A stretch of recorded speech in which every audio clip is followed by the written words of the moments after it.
আসসালামু আলাইকুম ভিউয়ার্স। আজ আমি আপনাদের একটা পেঁয়াজ ক্ষেত দেখাবো। এটা একটি গ্রীষ্মকালীন পেঁয়াজ। পেঁয়াজ নাসিক N53 জাতের পেঁয়াজ। তার আগে চলেন আমরা রোপণ এবং কী জন্য এই পেঁয়াজটা চাষ করা হয়েছে সব কিছু আমরা একটু ডিটেল দেখি। এনেন পেঁয়াজটা এখানে লেখা আছে দেখেন, প্রণোদনা কর্মসূচি আওতায় গ্রীষ্মকালীন পেঁয়াজ বীজ বা কন্দন উৎপাদন কর্মসূচি।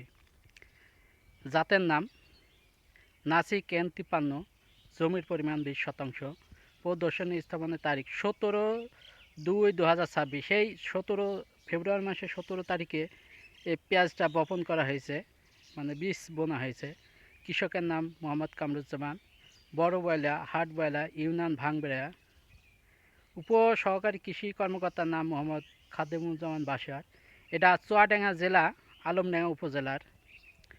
চলেন এই বিস্তারিত দেখে একটু দেখেন। এই পেঁয়াজটা কিন্তু বীজ বপন করা হয়েছে। পেঁয়াজটা বীজ বপন করেছে, এটা কিন্তু কন্দন তৈরি হবে। এই জাতের পেঁয়াজ আমার মনে হয় বাংলাদেশে প্রথম চাষ হচ্ছে। এটা কিন্তু পেঁয়াজটা বীজ উৎপাদন করার জন্য করা হয়েছে। দেখা যাক পেঁয়াজের কেমন পেঁয়াজ ফলন হয় বা কেমন সাইজ হয়েছে। চলেন দেখি পেঁয়াজের সাইজগুলো কত সুন্দর হয়েছে, দেখতে পাচ্ছেন অনেক সুন্দর হয়েছে পেঁয়াজের সাইজগুলো। দেখেন কত সুন্দর সুন্দর সাইজ হয়েছে পেঁয়াজগুলা, কিন্তু মাঝারি সাইজ, বেশি বড় না বেশি ছোটও না, আবার অনেক সুন্দর সাইজ হয়েছে দেখতে পাচ্ছেন। দেখেন কত সুন্দর সাইজ এই পেঁয়াজগুলা। যে পেঁয়াজগুলা সাইজ একটু বড় বা মোটা সাইজ হয়েছে, এগুলা দিয়ে কন্দন তৈরি হবে। এগুলা দিয়ে বীজ, মানে বীজ তৈরি করা হবে। এটা বাংলাদেশে এটা দেওয়া হচ্ছে, মানে পরীক্ষামূলকভাবে এটা তৈরি করা হচ্ছে যে বাংলাদেশে এর নাসিক 53 জাতের গ্রীষ্মকালীন পেঁয়াজ জাতের বীজ উৎপাদন করা যায় কি। পরীক্ষামূলকভাবে এটা চাষ করা হচ্ছে।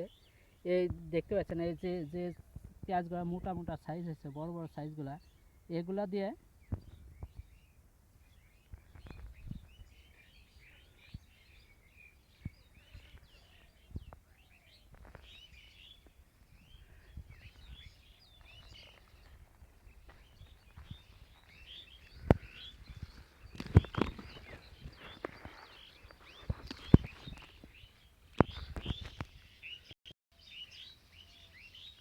বড় সাইজের যে পেঁয়াজগুলা, এইগুলা দিয়ে কদম চাষ করা হবে বা পেঁয়াজ বীজ উৎপাদন করা হবে।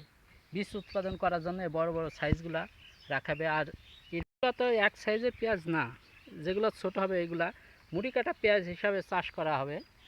মুড়ি কাটা পেঁয়াজ হিসাবে চাষের জন্য আগাম এই এই পেঁয়াজটা কিন্তু আগাম হয়ে যাবে। এটা কিন্তু নাসিক N53 আপনারা জানেন যে এটা বর্ষাকালীন বা গ্রীষ্মকালীন জাত। এটা বৃষ্টি তো কিছু হয় না, বৃষ্টি সহনশীল। এটা যতই বৃষ্টি হোক, গাছের গোড়ায় যদি বৃষ্টি পানি না জমে থাকে তো পেঁয়াজটা নষ্ট হয় না। তো সুন্দর সাইজ হয়েছে পেঁয়াজটা, দেখতে পাচ্ছেন সাইজ কিন্তু অনেক সুন্দর সুন্দর সাইজ হয়েছে।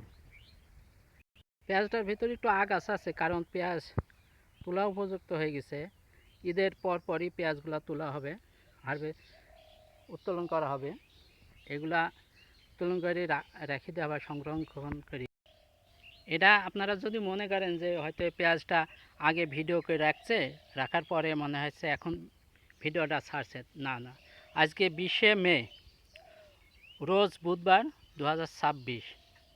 আজকে এখন 2টা বাজে। আমি 2টার সময় ভিডিও করছি, ভিডিওটা আপলোড হবে রাত্রে। পেঁয়াজের ভিতরে একটু আগাছা আছে। আপনারা যদি বিশ্বাস না করেন দেখেন, আপনাদের দেখাচ্ছি পেঁয়াজটা কবে বপন করা হয়েছে। দেখেন এই 17 ফেব্রুয়ারি 2026 এই তারিখে পেঁয়াজটা বপন করা হয়েছে। আর পেঁয়াজ তোলার উপযুক্ত। দেখেন পেঁয়াজের ভিতরে একটু আগাছা আছে, আগাছা পরিষ্কার করা হচ্ছে না, কারণ ঈদের পরই পেঁয়াজটা তোলা হবে। এজন্য আগাছাটা পরিষ্কার করা হচ্ছে না, কারণ এক্সট্রা খরচ করে লাভ কি, আর কদিন পরেই তো পেঁয়াজ তোলা হবে। এজন্য আগাছাটা পরিষ্কার করা হচ্ছে না, একটু আগাছা আছে। পেঁয়াজ নতুন হিসাবে অনেক ভালো হয়েছে, খুবই ভালো হয়েছে। দেখেন এর আগে এই পেঁয়াজ চাষ করা হয়নি, পরীক্ষামূলকভাবে এই পেঁয়াজটা চাষ করছে। যদি চাষে সফল হয়, এই পেঁয়াজ চাষে যদি সফল হয়, অবশ্যই আগামীতে কৃষক পর্যায়ে পেঁয়াজটা সবাই বীজ পাবে। এজন্য পরীক্ষামূলকভাবে পেঁয়াজ চাষ করা হচ্ছে। এগুলো আজকের মতন এখানে শেষ করলাম। ভিডিওটা ভালো লাগলে সবাই লাইক, কমেন্ট, সাবস্ক্রাইব করবেন। আমার চ্যানেলটা সবাই সাবস্ক্রাইব করেন। আল্লাহ হাফেজ। আসসালামু আলাইকুম।